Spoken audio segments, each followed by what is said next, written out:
Market पर नजर डालने का समय हो चुका है और पिछले कुछ दिनों से कमोडिटी मार्केट में भी काफी एक्शन है। जियोपॉलिटिकल टेंशंस के चलते कच्चे तेल में वॉलेटिलिटी दिखी है। इसके अलावा सोने और चांदी, जहां पर सेफ हेवन बाइंग दिखी थी, वहां पर भी काफी एक्शन दिखा है। लेकिन ट्रेडिंग के लिहाज से आपको क्या करना चाहिए, ये बताने के लिए केडिया कमोडिटीज के अजय केडिया अब हमारे साथ जुड़ चुके हैं। अजय सर, गुड मॉर्निंग और शुक्रिया समय निकालकर जुड़ने के लिए। सबसे पहले कच्चे तेल की ही बात करेंगे। आज सुबह फिर एक बार अमेरिका और चीन के बीच ट्रेड डील को लेकर खबर निकल कर आई है। इसको लेकर और इसको मद्देनजर रखते हुए कच्चे तेल पर आपकी क्या राय होगी? Very good morning. देखिए, कच्चे तेल में हमने डेफिनेटली ब्रेंट में एक अच्छा खासा ब्रेकआउट आते हुए देखा। प्राइस 66 के ऊपर कंटिन्यू बना हुआ है और टेक्निकली लग भी रहा है कि अगर ये 66 के ऊपर कंटिन्यू रहता है तो 6850 तक दिखा सकता है। बट कहीं ना कहीं मुझे लगता है कि जो ये जंप आया था, पहला चीज था कि यूएस और चाइना के बीच में ट्रेड डील थोड़े बहुत अच्छे होते हुए दिखाई दे। बट वहीं हमें लगता है कि एशिया के लिए जो प्रीमियम्स कम किए वो एक मेजर कारण रहेगा, जिसकी वजह से थोड़ा टेक्निकल एक प्रॉफिट बुकिंग आज के सेशन में देखने मिल सकता है। एपीआई की इन्वेंट्रीज में भी हमने थोड़ा सपोर्ट जरूर देखा है, बट कुल मिला के इन्वेंट्री बिल्टअप गैसोलीन साइड ज्यादा हो रहा है। पिछले हफ्ते भी हमने बढ़ते हुए देखा है, तो ज्यादा बड़ा वीकनेस तो नहीं है। बट मुझे लगता है थोड़ा सा 2 दिन की तेजी के बाद आज एक प्रॉफिट बुकिंग मिल सकता है, तो उस प्रॉफिट बुकिंग में फिर लेके चलेंगे। तो आज बिल्कुल इंटरडे के लिहाज से 5600 पे बेचेंगे, 5680 का स्टॉप लॉस रखेंगे, 5480 तक का टारगेट हम कच्चा तेल जून वायदे में एमसीएक्स पे रखेंगे। तो 5480 तक के लक्ष्य कच्चे तेल में नजर आ सकते हैं और 5680 का स्टॉप लॉस बनाने की सलाह। तो बिकवाली की राय कच्चे तेल पर। नेचुरल गैस पर आपकी क्या राय होगी आज?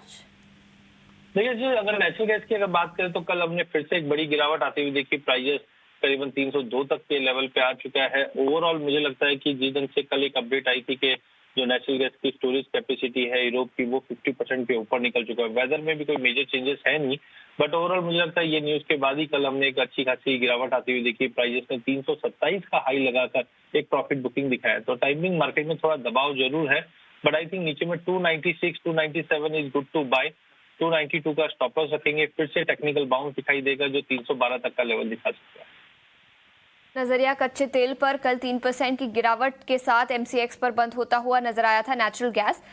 लेकिन इसके अलावा प्रेशियस मेटल्स की बात करें तो जिंक, सोने और चांदी पर आपकी क्या राय होगी? देखिए, पिछले हफ्ते हमने यूएस और माफ कीजिए, ये रशिया यूक्रेन की लड़ाई के चलते हमने एक अच्छी खासी तेजी मार्केट में आती हुई दिखी थी। बट अब मार्केट कहीं ना कहीं कंसोलिडेट कर रहा है। इंटरनेशनल में भी हम देख रहे हैं 3350 के इर्द गिर्द ही गोल्ड घूम कर रहा है। और चांदी में डेफिनेटली एक बड़ी तेजी थी, जिस दिन से रिलीफ यूएस और चाइना के ट्रेड सपोर्टिव टॉक की वजह से आता हुआ दिखाई दिया। बट मुझे लगता है कि कहीं ना कहीं अपर साइड एक कैप आता हुआ दिखाई दे रहा है गोल्ड में। अनलेस एंड अनटिल ये 3360 के ऊपर नहीं जाता, हाई पॉसिबिलिटी एक टेक्निकल प्रॉफिट बुकिंग देख सकते हैं। और डोमेस्टिक मार्केट की अगर बात करें तो 99,000 का एक कैप बन चुका है। तो यहाँ पे मुझे लगता है आज बिल्कुल दायरे में रहेगा सौदा। 97,250 में अगस्त वाइदा गोल्ड का बेचना चाहिए। 97,600 का स्टॉप लॉस रखिए। डाउन साइड 96,600 से 96,200 तक का टारगेट रहेगा। वहीं चांदी एज कम्पेयर टू गोल्ड काफी स्ट्रांग और बुलिश दिखाई दे रही है, बिकॉज गोल्ड सिल्वर रेशियो में जो फॉल आया है। बट टेम्पररी मुझे लगता है कि एक टेक्निकल पुल बैक देखने मिल सकता है, क्योंकि बार बार 106.50 से 107 के आसपास से मार्केट रिवर्ट कर रहा है। तो आज के लिए 1,07,500 पे बिकवाली कीजिए। 1,08,200 का स्टॉप लॉस रखिए। इमीडिएट एक प्रॉफिट बुकिंग रहेगा जो 1,05,500 से लेकर 1,04,000 तक का टारगेट रह सकता है। ठीक है, तो ये नजरिया चांदी पर बिकवाली की राय 1,05,500 तक के लेवल्स नजर आ सकते हैं। 1,08,200 का स्टॉप लॉस बनाने की सलाह। लेकिन अजय जी, इसके अलावा चीन और अमेरिका के बीच ट्रेड डील के चलते बेस मेटल्स पर भी इम्पैक्ट दिखेगा। क्या आपको लगता है कि यहाँ पर पॉजिटिव मोमेंटम अगले कुछ दिनों में नजर आ सकता है? जिंक, लेड, कॉपर, एल्यूमिनियम, यहाँ पर कोई ट्रेड बनेगा?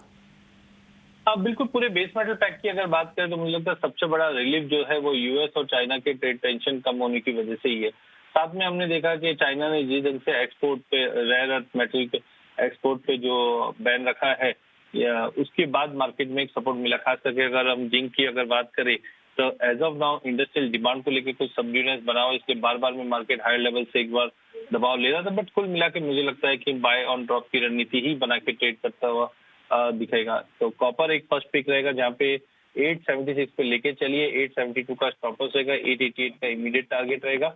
जिंक की अगर बात करें तो यहाँ पे भी 251 पे बाय कीजिए 254 के टारगेट के लिए। ठीक है, तो ये नजरिया इंडस्ट्रियल मेटल्स पर जिंक पर खरीदारी की राय 254 तक के लेवल्स नजर आ सकते हैं।